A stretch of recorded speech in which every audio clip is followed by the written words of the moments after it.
सुस्वागतं कृष्णा शरणागतं कृष्णा स्वागतं कृष्णा शरणागतं कृष्णा स्वागतं कृष्णा शरणागतं कृष्णा मथुरापुरी सदना मृदुवदन मधुसूदन इह स्वागतं कृष्ण शरणागतं कृष्ण मथुरापुरी सदना मृदुवदन। ये थे सुपादार विंदा विश्ववंदित मुकुंदा। नमस्कार, वंदन, प्रणाम। कृपया ओम हिमांशु श्री का हार्दिक वंदन, नमस्कार, प्रणाम स्वीकार करें। आज मैं आपको समझाने जा रहा हूँ कृष्ण और राधा के चित्र का आध्यात्मिक संदेश। आपके समक्ष कृष्ण और राधा का अद्भुत चित्र। ये चित्र मेरे शिष्य जगन्नाथ मंगलाचरण एवं श्रीमती चित्रलेखा मंगलाचरण ने अपने हाथों से तैयार किया है। जो सनातन धर्म है उसको मैंने जो जाना वो दिव्य कला से मनुष्य को सत्य का मार्गदर्शन है। सनातन का अर्थ है जो सदा से है सदा रहेगा। देखो, कृष्ण अभी शरीर में नहीं, न शंकर भगवान अभी शरीर में है, न अम्बा माँ अभी शरीर में है, लेकिन सत्य वही का वही।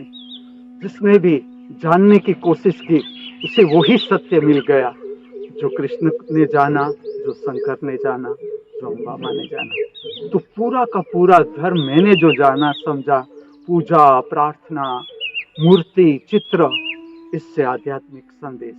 सबसे पहले तो जब भी आप कोई भी मूर्ति का दर्शन करो, कोई भी मूर्ति या चित्र, ये हमें स्मरण दिलाता है कि जो मनुष्य की यात्रा है उसकी यात्रा का जो चरम शिखर है, अंतिम शिखर, वो है भगवत अवस्था, अर्थात ज्ञान सबर अवस्था, प्रकाशित अवस्था, जहाँ पर जीवन की सारी समस्याएं समाप्त हो जाती है, जहाँ पर जीवन के सारा संताप, दुख, पीड़ा, संताप, हताशा, निराशा, भय, चिंता, सब कुछ समाप्त हो जाता है और प्रकाशित अवस्था में हम प्रविष्ट हो जाते हैं। आज हम समझ रहे हैं कृष्ण और राधा का चित्र। ठीक से देखें, कृष्ण भगवान का खड़े रहने का ढंग कितना अद्भुत। जो आप इसका पैर की स्थिति देखो, ये क्या दिखाती है? ये जो अवस्था है कृष्ण भगवान की खड़े रहने का ढंग क्या दिखाती है? मैं हूँ, कृष्ण भगवान है, आप हो। इस पृथ्वी पर जितने मनुष्य हैं सबकी अपनी यात्रा, सबकी अपनी ओरिजिनलिटी, सबकी अपनी मौलिकता, सब अपने अपने जीवन के अनुभव से परम शिखर तक पहुंच जाते हैं। तो ये जो खड़े रहने का ढंग है, इसमें से हमें इतना देखना है मौलिकता, हमारी ओरिजिनलिटी, जो हमारे ऊपर किसी ज्ञान या समझ का आवरण लगाया गया है या थोपा गया है, ये नहीं। हमारे स्वभाव की जो ओरिजिनलिटी है, हमारा स्वभाव, हमारा लाइकिंग, डिसलाइकिंग, जो भी कुछ हम है, जैसे भी हम है, वो ओरिजिनलिटी स्वभाव की, और वो भी निखरती जाती है जैसे जैसे हम अपने को समझते जाते हैं। तो जो खड़े रहने का ढंग है वो उसकी मौलिकता दर्शाते हैं। कृष्ण भगवान देखोगे तो दो बात तो आपको अवश्य देखने को मिलेगी, एक गाय माता और मयूर। अभी ये चित्र आगे ऐसा था कि इसमें प्रकृति दिखाई गई थी, लेकिन इसमें क्या होता था कि कृष्ण और राधा का जो स्वरूप है वो ठीक से प्रकट नहीं हो पाता था, क्योंकि ये प्रकृति मंदिर का कृष्ण राधा मंदिर है, तो इसमें इसका चित्र ठीक से स्पष्ट नहीं हो रहा था।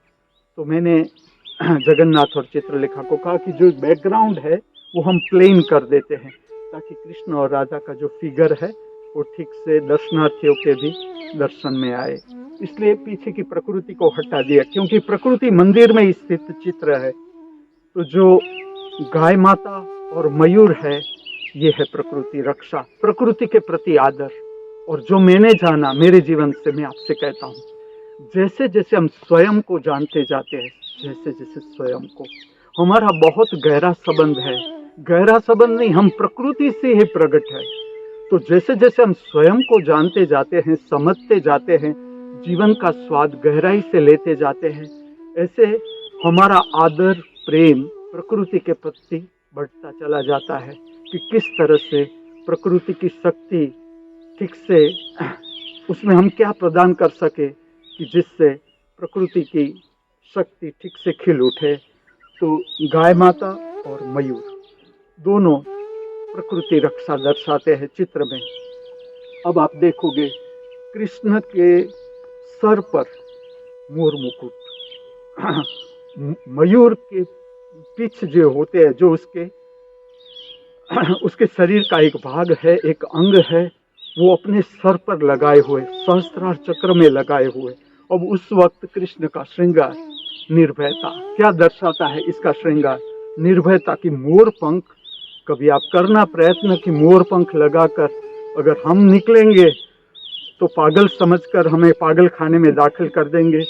और इसके सर पर मयूर पंख, निर्भयता, जो जैसे जैसे हम स्वयं को समझते जाते हैं। और मैं ऐसा कहता हूँ, ये शरीर समाप्त हो उससे पहले हमारा जो कॉम्प्लेक्स है हमारे भीतर, हमारा भय है, चिंता है, ठीक से समझ लेना है और हो सके तो उससे पूरा ऊपर उठ जाना है। तो एक तो मयूर पंख ये दर्शाते हैं, उसकी निर्भयता दर्शाते हैं, स्वरूप की निर्भयता। और दूसरी जो बात है, आप मयूर पंख देखना, कितना सुंदर मयूर पंख, कि इतना सुंदर, इतने सारे रंग मयूर पंख में, अर्थात हमारा पूरा जीवन। देखो, हमने मात्र सुख ही जाना और दुख से बचे रहे, कैसा रहस्य है, हम परमात्मा को नहीं समझ सकते, हम जीवन के परम रहस्य को नहीं समझ सकते। अगर हमने मात्र सुख ही पकड़ा, दुख से बचे रहे तो बचे ही रहे, परमात्मा से भी बचे रहे, जीवन के रहस्यों से भी बचे रहे। अगर हमने मान को ही खाली पकड़ा, अपमान से डरे रहे, बचे रहे, परमात्मा को जानना असंभव। कृष्ण का एक रूप है रण छोड़ रहा है, वो भागे, रण से भागे और अपने रूप को उसने नाम दिया रण छोड़ रहा है कि मेरा ये रूप भी प्रकट करना। सेंस ऑफ विजडम कि कहाँ भागना पड़े तो भागना भी है। जो बहिर्जगत है उसका तो अपना काम है, उसमें काम करना है।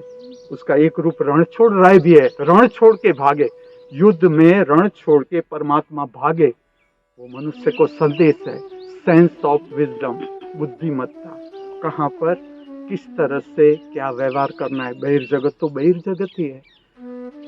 अगर हमने मात्र जीत को ही पकड़ा, कृष्ण का संदेश मेरा नहीं, हार से बचे रहे, वो रण छोड़ रहा है। कृष्ण कहते हैं अपने को रण छोड़ रहा है, मात्र जीत को पकड़ी, हार से बचे रहे, हम परमात्मा नहीं जान सकते। परमात्मा का अर्थ है परम विस्तार। हम जीवन को नहीं समझते, जीवन के जो सारे चढ़ाव उतराव है, दोनों को हमने जाना समझा तो ही हम परमात्मा को जान सकते हैं। अर्थात कृष्ण के सर पर मयूर पंख का अर्थ है जीवन का पूर्ण स्वीकार। जो कुछ भी हमारे साथ, ये अवस्था है, ये भगवत अवस्था है। मैं भगवत अवस्था का अगर शाब्दिक वर्णन करूं तो ये है, न कुछ भी पाने की अपेक्षा, न कुछ भी खोने का डर। जो कुछ भी मिला हुआ है, उपलब्ध है, उपस्थित है, इसमें स्वयं में स्वयं से तृप्त। जो कुछ भी मिला हुआ है, उपलब्ध है, उपस्थित है, इसमें स्वयं में स्वयं से संतुष्ट। ना कोई फरियाद रही ना बची इस जगत की किसी भी व्यक्ति के लिए, ना कोई फरियाद रही ना बची इस जीवन की किसी भी परिस्थिति के लिए। अर्थात ये भगवत अवस्था का शाब्दिक वर्णन। अब चित्र में देखो, यही वर्णन कैसे किया गया है। कृष्ण के सर पर मोर मुकुट, उसके सर पर, उससे सर से भी ऊपर, जहां पर कृष्ण का देह समाप्त होता है, भौतिक देह समाप्त होता है, उसके ऊपर मयूर पंखी का मोर पीछ, जो उसके पिछवाड़े का भाग है, उसका मोर पीछ उसके सर पर। अर्थात जीवन की, पूरा जीवन, जीवन की समग्रता का स्वीकार मयूर पंख दर्शाता है। जीवन की संपूर्ण समग्रता का स्वीकार। देखो, ये मैं बोल के आपको समझा रहा हूँ और ये चित्र में कलात्मक रीत से अभिव्यक्त किया गया है। कृष्ण का श्रृंगार देखो, राधा का श्रृंगार देखो, क्या दर्शाता है? ये दर्शाता है जीवन का उत्सव। अब कृष्ण का ढंग देखो, खड़े रहने का ढंग, नृत्यात्मक ढंग क्या दर्शाता है? प्रतिपल नया ताजा विकासमान जीवन। हम प्रतिपल उत्सव नहीं मना सकते, ये चित्र का संदेश है। ये चित्र का संदेश है कि अगर हमने ये कला जान ली, दिव्य कला जान ली, तो प्रतिपल हमारा जीवन उत्सव में बन सकता है। अब इस श्रृंगार को देखो, मात्र श्रृंगार का दर्शन करो, सारे दिक्क विलीन हो जाएंगे। तो श्रृंगार पूरा उल्लास प्रकट करने के लिए, कृष्ण के भीतर जो उल्लास है, प्रतिपल उल्लास है, जिससे प्रकाश प्राप्ति कर लिया, अब क्या दुख, क्या चिंता, क्या भय, ये उल्लास श्रृंगार के माध्यम से, फूलों की माला के माध्यम से दर्शाया गया। अब कृष्ण का शरीर आप देखोगे तो पुरुष का शरीर है, इसके पास रुक्मणी मां नहीं खड़ी, इसकी पत्नी तो रुक्मणी है। ये राधा दर्शाई गई है। अद्भुत संदेश, अद्भुत संदेश। पहले तो जो बाहर की पूरी प्रकृति है, जो पूरा समष्टि है, ये तभी प्रकट हो सकती है जब स्त्री और पुरुष, मैं ऐसा कहता हूं, पुरुष और स्त्री दोनों परमात्मा के दाएं और बाएं हाथ, इसके बिना प्रागट्य संभव नहीं, प्रकृति का प्रागट्य संभव नहीं, जीवन का प्रागट्य संभव नहीं। तो एक तो ये चित्र में कृष्ण का पुरुष शरीर अर्थात पुरुष परमात्मा, और जो राधा माँ है वो है प्रकृति, स्त्री अर्थात दोनों का मिलन। यहाँ पर राधा को समझना, जो राधा है स्त्री का रूप दिखाया गया है, ये दिखाता है सर्व जीव का परमात्मा के साथ मिलन, जो हर जीव की गति है। हर जीव, हम जो कुछ भी कर रहे हैं, आप ठीक से देखना क्यों कर रहे हैं, जो कुछ भी कर रहे हैं, एक तो हम कर रहे हैं इसलिए कि किस तरह से हर मनुष्य की खोज, हम मनुष्य को ही ले तो मनुष्य की खोज है सुख की खोज, कि ऐसा सुख हाथ में आ जाए कि जो कभी पूरा ही न हो और मैं अमर हो जाऊं। सारे के सारे प्रयत्न ऐसे है कि कैसे मैं अमर हो जाऊं, लेकिन प्रकृति तो प्रकृति ही है, मृत्यु लोक तो मृत्यु लोक ही है। देखो कृष्ण का शरीर भी कहाँ रहा, हमने उसे परमात्मा कहा तो भी उसका शरीर न रहा। तो शरीर से अमरत्व प्राप्त नहीं किया जा सकता। शरीर के माध्यम से जब हम भीतर के प्रकाश को जान लेते हैं, ज्ञान को प्राप्त कर लेते हैं, वही केवल मार्ग है परम अवस्था प्राप्त करने का या अमरत्व को प्राप्त करने का। तो हर जीव का जो प्रतीकात्मक रूप है वो राधा के रूप में है, ठीक से समझना। पहले हमारी दौड़ बाहर होती है, आप मनुष्य को देखते जाओ, विविध प्रकार के मनुष्य मिलेंगे। प्रारंभ में जब हमारा जीवन प्रारंभ होता है मनुष्य का, हम बाहर खोजते हैं सुख को, आनंद को, उल्लास को, अमरत्व को बाहर खोजते हैं, बाहर खोजते हैं। अर्थात उद्गम से हमारा जीवन प्रकट होता है। जिस तरह से नदी की धारा बहती है, गंगा बहती है, तो वो उद्गम से प्रकट होती है और उसकी धारा बहती है, धारा नदी बहती है उद्गम से बहिर्गामी जगत की ओर। हम बाहर खोज रहे हैं, लेकिन जैसे जैसे जैसे जीवन के अनुभव, सुख दुख, मान अपमान, हार जीत, विविध अनुभवों से हमारी समझ की परिपक्वता बढ़ती है। देखते जाओ मनुष्य को, विविध प्रकार के मनुष्य आपको मिलेंगे। एक ऐसे मनुष्य है जिसकी बाहर की दौड़ समाप्त हो गई, अगर आप उसको प्रलोभन दोगे कि इसमें आप इतने रुपये रखो, इतने होंगे, उसको कोई रस नहीं पाएगा, क्योंकि उसने पूरा जान लिया रुपया क्या है, पैसा क्या है, संपदा क्या है, पूरा दौड़ लिया, पूरा दौड़ लिया। और जिसकी अभी दौड़ समाप्त नहीं, उसको बिठा के आप धर्म समझाना, वो नहीं समझेंगे, वो पैसे की दौड़ में ही जाएंगे, चीज वस्तुओं के पीछे ही जाएंगे। रुपया कैसे डबल हो जाए, 4 गुना हो जाए, 8 गुना, क्योंकि अभी जीव उसी में अटका हुआ है। तो जो धारा बह रही है वो परिपक्वता से ये धारा उल्टी हो जाती है, उल्टी। फिर आपको बहिर्जगत में रस नहीं रहता, फिर आप अपने को समझने की दिशा में जाते हो, समझने की दिशा में आपके अंतर जगत की ओर जाते हो, मुड़ते हो अपने केंद्र की ओर। धारा अब उल्टी हो गई, अब केंद्र की ओर कि मैं कहाँ से आया। देखो आप, मैं अगर आपको प्रश्न पूछूं, हम है कौन, मैं कौन हूँ, क्या जानते हैं हम हमारे बारे में। इस शरीर के जन्म से पहले मैं कहाँ था, क्या था, कौन थी पत्नी, कौन था पति, कितने बच्चे थे, कौन माँ कौन बाप, और इस शरीर के मृत्यु के बाद मैं जाऊंगा कहाँ, हम क्या जानते हैं, कितना जानते हैं। तो जब बाहर की दौड़ समाप्त हो जाती है मनुष्य की, तब वो भीतर की ओर उत्सुक रहता है, अंतर जगत जानने को, समझने को, आत्मा क्या है, परमात्मा क्या है। इससे राधा का अर्थ है जो बहिर्गामी जीवन था, बहिर्गामी जीवन की दौड़ थी, वो उल्टी हो गई, अर्थात राधा।